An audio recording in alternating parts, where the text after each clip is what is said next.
GearNetwork.com. The following is a presentation of the Gear Radio Network. You're listening to the Better Live Than Dead podcast on the Gear Radio Network.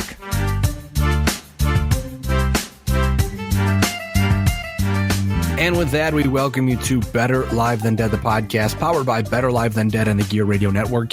This is episode 163. 163. It just keeps climbing. I'm digging it. We keep on making them happen, and you keep coming back listening. This is the NFL Divisional Playoff cast. I am Ryan Wolfe at Wolfe BLTD, joined on the IndyCar Media Hotline by Mr. Perez at MRLG Perez. Lewis, how you doing, man? Hey, man, I'm pretty good. Thank you very much. Thanks for having me back. How are you doing, bro? I'm doing well. Got a lot of stuff to talk about tonight. A lot of stuff happening in sports this week. We've got a lot of stuff. Another 5-page podcast. Well, 4 and a little that bleeds over to a 5th page, but still a lot to talk about. A lot of big stuff that happened the past couple of days. Without further ado, let me just get this out of the way.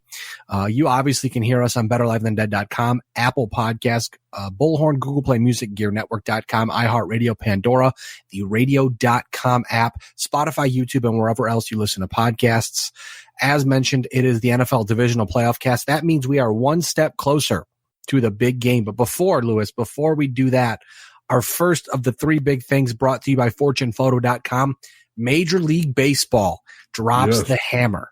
Now, we talked about it a handful of podcast episodes ago that the Houston Astros had been being investigated by Major League Baseball for their potential cheating scandal, where they're banging on trash cans and stealing signs, all that stuff. We now know the results of that investigation. Houston general manager Jeff Luhnow, I never know how to pronounce the damn guy's name. Let me look that up really quick. Either way, Houston's GM and manager AJ Hinch, they were both suspended for 1 year following an MLB investigation. It's Luhnow, Jeff Luhnow. Okay, fine. So Jeff Luhnow and AJ Hinch suspended 1 year following an MLB investigation into sign stealing. Former Astros assistant GM Brandon Taubman has been placed on MLB's ineligible list. He's eligible to apply for reinstatement after the 2020 season. Also, Houston was fined $5 million. They lose their first and second round picks in both the 20 and 21 MLB draft. No players were disciplined by Major League Baseball, but discipline is said to be coming for Red Sox manager Alex Cora, and it is, quote, going to be harsh per sources, as told by ESPN's Jeff Passan. MLB concluded that Alex Cora was, quote, involved in developing both the banging scheme and utilizing the replay review room to decode and transmit signs. MLB went on to say that Cora, quote, implicitly condoned the player's conduct. Major League Baseball concluded the culture within the Astros baseball operations department, quote, has been very problematic. Also, shortly after the news broke, Houston owner Jim Crane announced that both Luhnow and Hinch have been dismissed. Lewis, your thoughts? You know, here's the thing. I'm actually pretty surprised that Major League Baseball took the steps of suspending Hinch and Luhnow for 1 year, fining Houston $5 million. First of all, the loss of first to second round picks in both 2020 and 21 is pretty big. Like that's pretty big. However, you know, this all stems back in 2017 when they won the World Series. I'm surprised there was nothing done with that, because they basically won the World Series while cheating. I mean, if anything, it's more like it's a stain on the legacy that was that team. Excuse me. I don't know if, because that kind of, I understand the thought. I would say, yes, take the World Series title away from them. But I feel like that sets up a very dangerous precedent. What'd you say? I feel like it sets up a very dangerous precedent. That's the problem, where you say, okay, well, if you can take away for this, what about baseball players who have been accused and failed drug tests? If they've won World Series, it takes that away. It's like with college football when they're like, okay, so you received improper benefits. Well, guess what? All those games you played don't exist. It's like, how can you make that decision? Yeah, but the thing with college football is that sometimes those benefits are so stupid. Like, they got free tattoos for giving a guy a jersey. I mean, Well, these confirmed allegations are pretty stupid too. I mean, we know sign stealing has been a part of the game for ages, but to go this far down the rabbit hole, to have set up a video monitor and have a system where you're banging on a trash can to give the hitters an idea of what's coming. I mean, that's pretty low. That is pretty low. That's why I'm surprised they didn't do anything with the World Series. If you're not going to strip them of the World Series in that year, at least put an asterisk next to it, because they clearly won under improper circumstances. I think the history of what happened that season will be enough of an asterisk where you'll never be able to detach. It's always going to be but. It's always going to be, the Astros won, but, they were also found to be improperly, getting signs and relaying information. Because again, it's one of those things too where you get away with it until you get caught, and that's really what happened here. Is you get away with it until you get caught. Yeah, I'll be curious to know exactly how disciplined the core is going to be. Well, my personal opinion is this: I presume out of the gate, no matter what, it's a 1-year suspension automatically, because Hinch and Luno or whatever, however the hell you say his name, they were suspended a year. So my precedent there is 1 year. Now, AJ Hinch apparently was not a big fan of the sign stealing idea, but at the end of the day, he let it happen. So therefore he was complicit, which is why that suspension happened. Also with the GM, it was they're fostering that really, really, really negative, really poor baseball operations department. They're very smart people. They're very good at what they do, but it's just kind of a really negative, nasty, I guess just overall department and just the way that they've run it is, it's kind of the inmates running the asylum, I guess is what I gather from it. But for me, I think with Alex Cora, he's most likely more likely than not, coached his final game as a manager of the Red Sox. I know the Red Sox, there are sources coming out saying that the Red Sox are going to stand by Cora, because they love him a lot and they think he's a great manager. And I don't disagree. I think he's very smart. He's a great manager. Clearly that first season, they said that they had that direct line to the video room, like they did in Houston.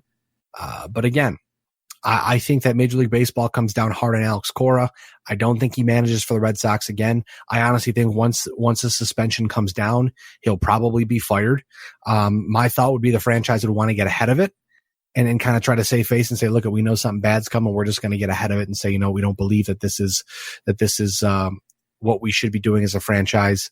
But I guess there's still time for things to play out, but certainly not a good look for anybody involved, and especially Alex Cora and the Red Sox now. Yeah, not at all. And I agree with your assessment of probably what's going to happen to Alex Cora. I think too, like obviously people know that I'm a big Red Sox fan, but at the end of the day, it's logic. You have to be able to put the sport before your favorite team. And my thought process being, once I saw this, I said, there's no way he survives this. Because it's like with Carlos Beltran and the Mets. I don't know how Carlos Beltran is going to end up being the manager of the Mets. They might try to let it blow over and just say, whatever it is, what it is.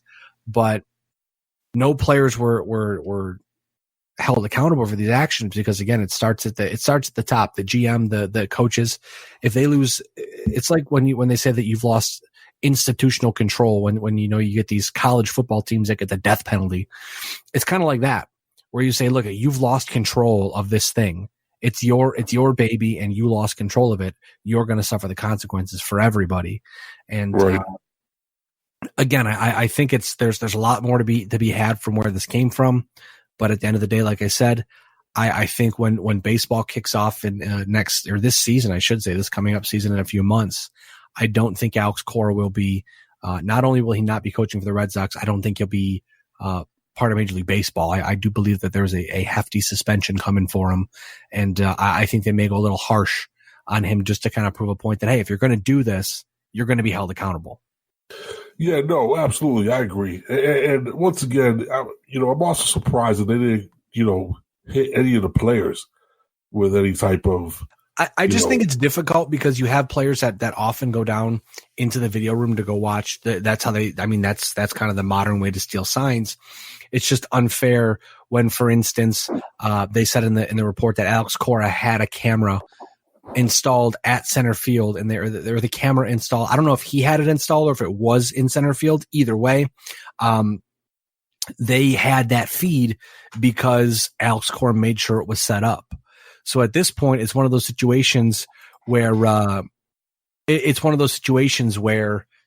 it's like, how far are you going to go? If you're watching clips and you're like, hey, you know what? At this point, I believe that, maybe they went a little harsh on AJ Hinch, but again, he's the guy leading the thing. He's the guy leading the team. Here's the conductor of the train. My thought being is that if they had fired Alex Cora, because again, they continue to say AJ Hinch was, I didn't like it. I smashed a couple monitors, all that stuff. I get that. But at the end of the day, it's like you're in a car with your friends that robbed the bank. You're still there. You're still a part of it. Doesn't matter if you wanted to do it or not. If you are saying fine, cool, great, whatever, you're still going to get in trouble. And that's what happened here. Even if it was residual, it's still going to end up being something where I don't know if not only if AJ Hinch will be done for this year, obviously, but I don't know if he'll get a job for a while, because that's a big stain on his resume for sure. Absolutely. Now we'll keep you obviously posted on the next moves here with the Red Sox and what they do with Alex Cora. But we do want to move over to the second of the three big things here. Lots of news to talk about. Lots of big stats from some very, very big games here.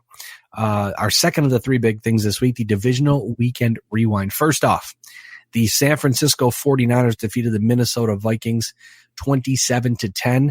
And really, I mean, what ended up being one of the more, the more emotionless games of the weekend. San Francisco's defense held Minnesota to 147 yards. San Francisco running back Telvin Coleman had 22 rushes for 105 yards and 2 touchdowns. San Francisco did what San Francisco has done all season, and they move on to host the NFC Championship next weekend in Santa Clara. Yeah, I was surprised how I thought Minnesota would do better than they did. And San Fran's defense just stopped them from being able to do anything. So I was impressed the way San Fran played. I mean, I don't think Jimmy Garoppolo kind of jumped off the page. But with that being said, again, I certainly think that they did exactly what they needed to do. And like we said, they move on to face a team in which we'll talk about here in just a few minutes. But moving over to the AFC, arguably one of the biggest upsets, or the biggest upset of the weekend, I should say. Tennessee defeats Baltimore 28-12. Now, Lewis, I've got some stats here for you. First off, in the loss, Baltimore quarterback Lamar Jackson, at Stats by Stats on Twitter, quote, in a losing effort, Lamar Jackson became the first player in NFL history to pass for over 350 yards and rush for over 100 yards in any game, being the regular season or the postseason. Now, with that being impressive, I've got one up on you for that one. Tennessee running back Derrick Henry, the man of the hour, who's been the man of the playoffs so far. 30 rushes for 195 yards, 2 receptions for 7 yards, and he was also, Lewis, 1 for 1 passing with 3 yards and 1 passing touchdown. Now, yes, he was. At NFL Research, Derrick Henry is averaging 188.5 rushing yards per game in the 2019 playoffs, the most by a player in a single postseason in the Super Bowl era, minimum 2 games played. Also, per ESPN's Teron Davenport, Henry's 195-yard rushing performance against the Ravens was his 3rd consecutive game, including the playoffs, with 180 or more yards. No player has ever done that. Also, Henry has gained more rushing yards than any other player in the opening 4 postseason games, 561 yards. In 2 playoff games this season, Henry has gained 377 yards, the most in a 2-game span in NFL postseason history. Now, Lewis, before I get your thoughts on this game and Derrick Henry, one thing I wanted to look at, and it was confirmed deliciously by the stats. I always feel like Derrick Henry starts off kind of cool and gets hot as the season grows older, and that is true. In his career, Lewis, games 1 through 4, he averages 3.78 yards per carry. Games 5 through 8, 3.97 yards per carry. Now get this. In games 9 through 12, in his career, he averages 6.16 yards per carry. And in games 13 through 16, he averages 5.13 yards per carry. If there is one man you want on your fantasy football team for the playoffs, it's Derrick Henry. Yeah, absolutely. 100%. I was surprised to see how ineffective the Baltimore Ravens were against Tennessee. They looked like a completely different team.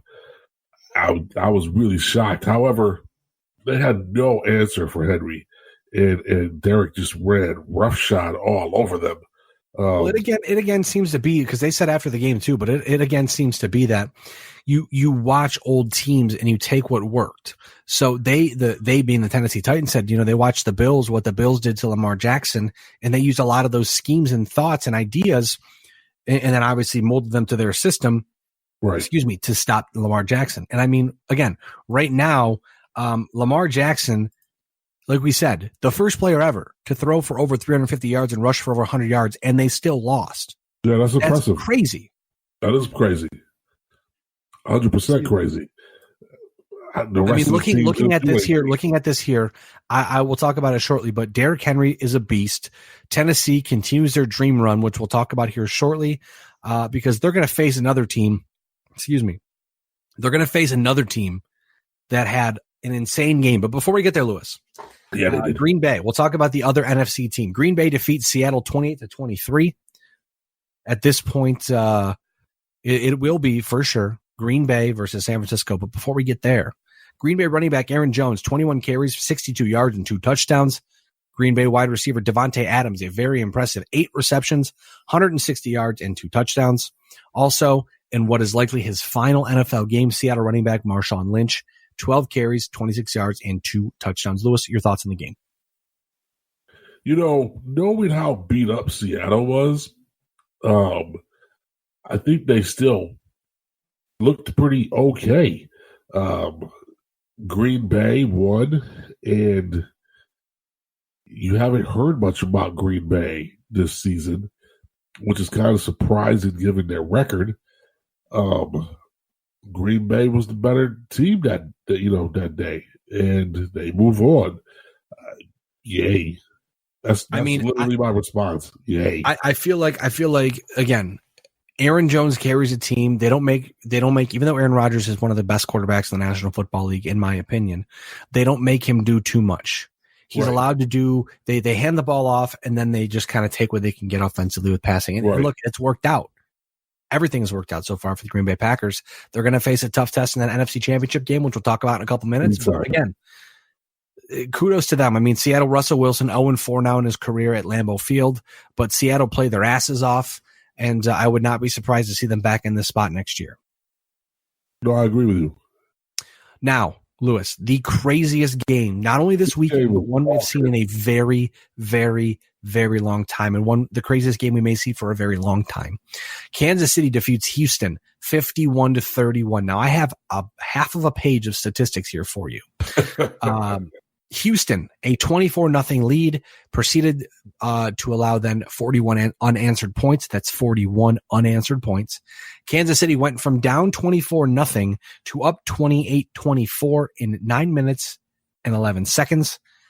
Future Hall of Famer Patrick Mahomes, the quarterback of the Kansas City Chiefs, 23 of 35, 321 yards, 5 touchdowns with 5 touchdown passes with 7 rushes for 53 yards.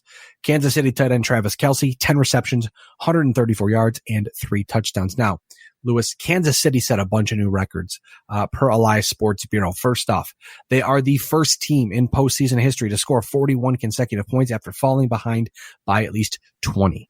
First team in postseason history to win by 20 points after trailing by 20 points. They are the first team to score a touchdown on 7 consecutive drives in a postseason game. They are the first team to lead at the half after falling behind by 24 points. It's the 11th time in football history a team has scored 41 points in a playoff game, and the first time since the 2002 Jets did it. They are the first team to score 50 points in a postseason game after going scoreless in the first quarter, and their 24-point comeback win tied for the 4th largest comeback by any team in postseason history. That is absolutely ridiculous. I mean, bonkers. Yeah, I was watching the game, and after seeing how bad Baltimore played this weekend, and then Kansas City comes out and just starts getting destroyed, I was like, "What is going on?" with these two teams. And then it was almost like Kansas City was like, you know what? We're just going to spot you a quarter. We're going to let you do whatever you want for first quarter, and then we'll finally get our act together and just blow you out the water. They scored so much after going down 24-0 that they ran out of pyrotechnics at the stadium for every time they scored, which is bananas. Yeah, I mean, what can you even say? I almost feel bad for Houston. It was like, hey, guys, thanks for coming. Now that you feel good about yourself, we're going to make you want to step in front of a bus. and that's exactly what they did. I mean, it was bonkers. I mean, it was crazy to see how Kansas City didn't let themselves get down. They had nothing to lose at that point. And, once they got started, there was absolutely no way. There's absolutely no way Houston could stop them, clearly. And again, it continued, and it just seems like Kansas City couldn't stop. Right. Houston looked confused. They looked bewildered. They're like, we don't know what's going on. Even with Deshaun Watson under center, I mean, it is something where, holy crap, man, that was rough to watch for Houston. And they've confirmed too that their head coach Bill O'Brien and staff appear to be okay in their positions despite that record-breaking loss. I guess whatever makes them feel better. But again, at this point, I mean, they had a good season. They did. They have to. What they have to do, they have enough weapons. They need to find a way to protect Deshaun Watson. That continues to be their Achilles heel. They cannot protect Deshaun Watson, and that's a problem. That is a problem. That's a big problem. Now, jumping over to some news around the NFL, our third of the three big things this week. First off, Cleveland has hired Minnesota offensive coordinator Kevin Stefanski as their new head coach. It's a 5-year deal for the first-time head coach. Not sure if that's a good thing or not, but it's crazy because Stefanski was the man who lost last year to Freddie Kitchens, and now they fire Freddie Kitchens and bring in Stefanski, so I guess they feel like they have their guy, whatever. But he's going to have a boatload of talent offensively and defensively to work with. Right. So one can only think that Cleveland goes up from here, but we'll see what happens. But the question is, can he control that locker room? Absolutely. And there's a rumor there's a rumor going around that they may hire him, but it has been, I believe, confirmed that, that Cleveland has interviewed Wade Phillips and likely will hire Wade Phillips to be their defensive coordinator, which probably will help out Kevin Stefanski a lot. I know Mike Zimmer probably will help him a lot. But again, having a guy like Wade Phillips on that defense, he's like the good version of what's his name? What's the asshole defensive coordinator's name? I totally blanked out. I can see his face, but I can't remember his name. That's okay. The rude guy, the one who always yells and beats people up, and the bounty gate guy. Oh yeah. I know who he's talking about. I can't think of his name either. He's got a stupid goatee and glasses, and he coaches for the Jets. John's probably yelling at his podcast right now. Greg Williams, that's his name. I don't know why I forgot that. I mean, then again, he's a pile of garbage, but Wade Phillips is a good guy. Moving down the list here, Denver hires former New York Giants head coach Pat Shurmur as their offensive coordinator. Jacksonville mutually agrees to part ways with offensive coordinator John DeFilippo after one season. Chicago, the Bears hire Bill Lazor as their offensive coordinator, although Matt Nagy, head coach, will continue to retain play calling duties. In Minnesota, defensive coordinator George Edwards, quote, not expected to return to the staff. Minnesota has already lost offensive coordinator Kevin Stefanski to Cleveland, as we mentioned. Also, Andrew Zimmer, Mike Zimmer's son. I don't know why I just blanked out there for a second. Head coach Mike Zimmer's son and current linebackers coach could be in line for a promotion. Now, on this one, Lewis, Minnesota is in an interesting position. Contracts for GM Rick Spielman and head coach Mike Zimmer expire after next football season, as well as Kirk Cousins' contract. So changes could be coming for Minnesota following next season if they don't make an impact in the postseason. Yeah, it's very possible. It's very possible. If you don't take that next step, then a lot of times you'll see these teams move on for people. So we'll see what happens after 2020. New Orleans. Interesting little nugget here. ESPN's Adam Schefter reporting New Orleans quarterback Drew Brees has received calls from, quote, at least one non-ESPN network to gauge his interest in a game day analyst role. And also, Saints head coach Sean Payton said that Brees will be back in 2020. So we'll see what happens there. I feel like he's still got plenty of football in him. I think so. I would say at least, 2, 3, 4 years. Yeah. He hasn't been struggling too much these past few years, so we'll see what happens with him. But like I said, I don't think Drew Brees walks away just yet. No, not at all. I don't think so either. New England Patriots wide receiver Julian Edelman was arrested and cited with misdemeanor vandalism per TMZ. Quote, law enforcement sources tell us it went down this way. Julian was in Beverly Hills walking around at about 9 p.m. when for some reason he hopped on a car, I believe it was a Mercedes, causing the damage. Who the hell knows why Julian Edelman did that, but I'm going to guess alcohol. Yeah, I'm guessing he was probably drinking a little bit and then decided to just, who knows what he decided to do. Maybe he didn't like that Mercedes-Benz. I don't know. I don't know, man. Alcohol will make you do crazy stuff. Then again, Julian Edelman also does crazy stuff. Yeah.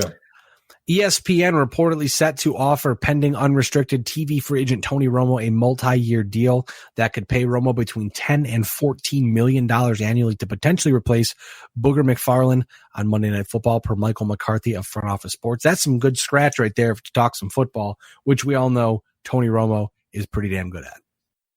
Okay, listen. If this, make this, ESPN, if this is what you want, make it happen, because Booger McFarland is bloody terrible. Absolutely terrible. Don't put him back on the field doing his little commentary in front of people in a seat elevated. Don't do that. Just get rid of Booger for McFarland, bring in Tony Romo, pay him the money, and let's have a good time, because Tony Romo as a sports analyst is bloody freaking awesome. So let's do that. It. And I think on Monday Night Football he would be incredible. He'd be fantastic. Now, one more big news story to drop today. The Los Angeles Chargers, the Los Angeles Chargers tight end, let's try that again, Antonio Gates, announces his retirement. Following 16 seasons in the league, 116 receiving touchdowns. That is the most by a tight end. 955 receptions at 17th all time. 1,841 receiving yards, 29th all time. 8-time Pro Bowl selection, 5-time All Pro selection. Lewis, do you believe Antonio Gates is a Hall of Famer? He's had a heck of a career. He's got the most receiving TDs by a tight end.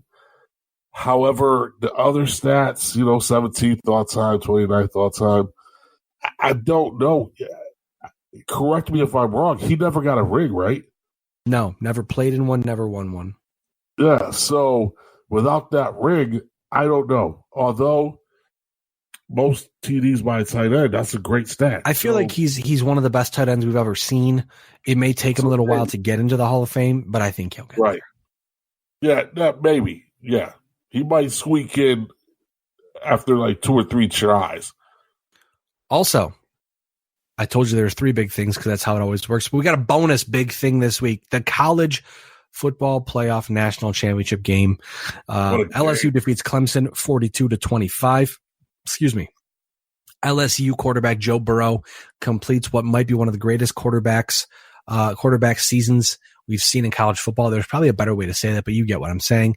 31 of 49, 463 yards, 5 touchdowns with 14 rushes, 58 yards and a touchdown.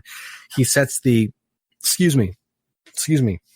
He set the FBS single season record for most touchdown passes, 60, and most touchdowns responsible for 65. LSU wide receiver Jamar Chase, 9 receptions for 21 yards and 2 touchdowns. Also, Clemson quarterback Trevor Lawrence, the first loss of his college career. Joe Burrow is now the 1 in 29-1 for Trevor Lawrence. This was an interesting game. LSU looked very unsettled in the first quarter. Joe Burrow looked like he was nervous sitting in that pocket. Clemson, both teams looked off to start the game. I'm just going to put that out there. I think it felt kind of like a chess match. It did. I think they give these guys a little too much time between, the end of the season and the national championship game. But both teams looked unsettled at first, and then Clemson started to look really good. And then it was like LSU found their footing and just took off, and they shut Clemson down. Now, it didn't help that Clemson lost their top wide receiver for a good portion of the game, and then they lost their top pass rusher, which I don't think he should have been expelled from the game at all. But after they lost him, they couldn't put any pressure on Joe Burrow, and Joe Burrow just picked him apart. So it was an excellent game. I enjoyed it. Good for LSU. I'm happy that Coach O got a title and a ring. Still can't understand a damn thing he says, but still fun to try to listen to.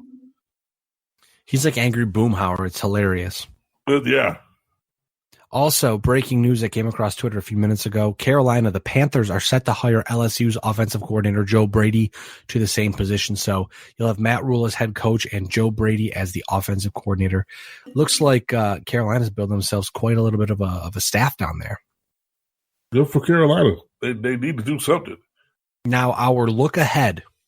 First off, UFC 246, the main event of that one, Lewis, Conor McGregor. 25-4 versus Donald Cowboy Cerrone, 36-13-1. McGregor returns to the octagon for the first time since a defeat via submission to Khabib Nurmagomedov for the UFC Light Heavyweight Championship. I believe that was back October 2018. UFC President Dana White said if McGregor defeats Cerrone, he will most likely be next in line for a shot at the 155. The title at 155. I can't talk here. Khabib 28-0-0 defends his lightweight championship against Tony Ferguson 25-3-0 at UFC 249 on April 18th. So maybe August or September. Maybe August or September we can see McGregor versus Khabib. I love Donald Cerrone, but I think McGregor is too much for Donald Cerrone in a return nonetheless. Yeah, it's been a big layoff, but if you look at Conor McGregor and you see some of his workouts, he looks like he's in fantastic shape. But I have a question. Why would Conor McGregor want to step back into the octagon? You made $100 million fighting Floyd Mayweather. Why step back into the octagon and get punched in the face for maybe $5 million? I would have to think that at this point in time, money, getting his title back, being able to beat Khabib. No, I don't really know. I don't know what else it could be. I can see getting the title back, but I can't imagine that it's money. He made $100 million. Yeah. No, I don't disagree. I mean, again, I don't disagree with that. I don't think that money's the reason why he would come back. I think it's, again, he just wants to fight. Yeah, that's simple put. I think he misses it. I mean, but I would, what I would do is I would go the McGregor route and set up fight against other big boxers and make like $40 million as opposed to he's talked about doing that. I almost wonder if after this fight, either he fights Khabib or doesn't, right, and then goes back to boxing. Yeah, it'll be interesting to see what happens, or see if he can get some big boxing names to come to the UFC. Yeah, that wouldn't be fair to the boxers. Either way, I still think he ranks as one of their biggest draws, and it makes sense for both sides to have Conor McGregor come back. I agree. Not to mention the opponent he has. Boy, is that going to be one hell of a fight. It's going to be a great fight. Donald Cerrone does not. He throws with the best of them. He does not give a damn from the minute he walks into that octagon to the minute he walks out of that octagon. Yeah, I can't see them bringing boxers into the octagon because let's be honest. If after the fight with Floyd Mayweather then said our next fight we'll promote it huge, we'll make the same type of money, we'll do it in an octagon, Mayweather wouldn't have lasted a minute. Hey, again, you don't know. We don't know. It's one of those. I agree with you. Yes, I agree with you, but we don't know. Too bad we'll never find out. I would love to watch Floyd Mayweather get the shit kicked out of him. Oh, me too. 100% me too.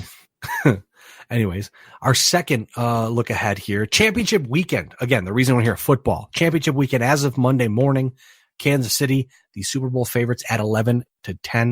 I know that's supposed to mean something. I guess for every $10 you bet, you win $11 or something like that. I don't know. Trying to add some more gambling angles into the podcast to spice it up a little. Tennessee faces off against the Kansas City Chiefs Sunday, the 19th at 3:05 p.m. on CBS. Kansas City minus 7.5 against the spread and a 69%. Very nice.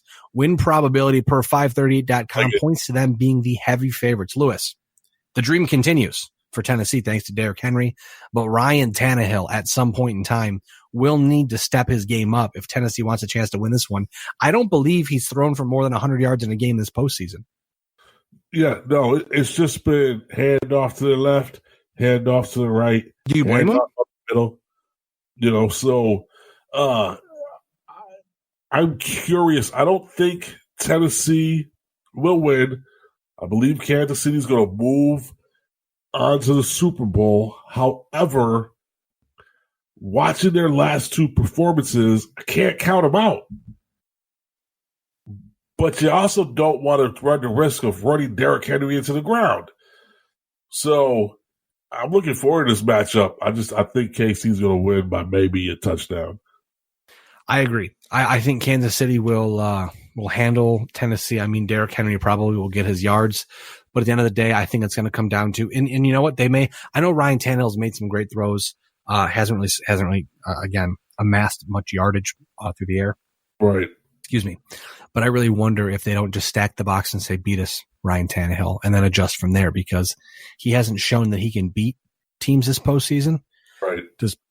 Despite having 2 victories. So right. we'll see what their game plan is. But Kansas City's defense is aside from that 24-0 start, they've looked decent. Yeah, no, absolutely. Now at the NFC, let's look at the NFC. Let's turn to the NFC. Let's try to figure out how I want to speak English right now. Green Bay in San Francisco, Sunday the 19th at 6:40 p.m. on Fox. San Francisco also minus 7.5 points against the spread, which means they're the heavy favorites. Also, a 64% win probability per 538 also points to them being heavy favorites.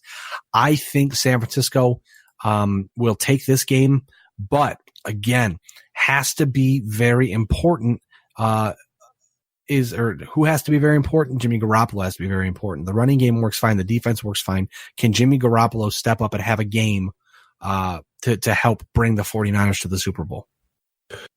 Yeah, after seeing what they've been doing, I believe that they have, I believe they probably will end up in the Super Bowl. I don't want them to win the Super Bowl, but I believe they'll end up getting there. I think they'll beat Green Bay, and I'm hoping I'm wrong. Yeah, I know you don't want the 49ers going because it'll ruin your precious Cowboys or whatever. But I'm also seeing here right now. Sorry, Lewis. I'm seeing here right now. Pro Football Talk report. Actually, we'll say because I think Jim Trotter tweeted it first, so we'll give him credit. Jim Trotter _NFL. New Browns coach Kevin Stefanski has narrowed his choices for defensive coordinator to Steve Wilkes, the Browns defensive coordinator last season, and Joe Woods, the 49ers defensive backs passing game coordinator, feeling his decision will come sooner than later. Well, I mean, it's going to have to come at least after San Fran plays. I mean, absolutely. So probably later. Well, either way, we'll be here next week. We'll be paying attention. We'll be talking about the big game coming up. Talk about the championship games and all the other stuff that happens in the sports world, because apparently a lot of stuff is happening in the sports world. So, Lewis, Fun. I do appreciate you joining me on the podcast this week. Absolutely. Thanks for having me. My pleasure. I am at Wolf BLTD. Lewis is at MRLG Perez. As always, we are better live than dead. Or not. We will catch you sometime very soon. We appreciate you tuning in. Enjoy the games, everybody, and we'll talk to you next week. Deuces. The preceding presentation has been brought to you by the Gear Network.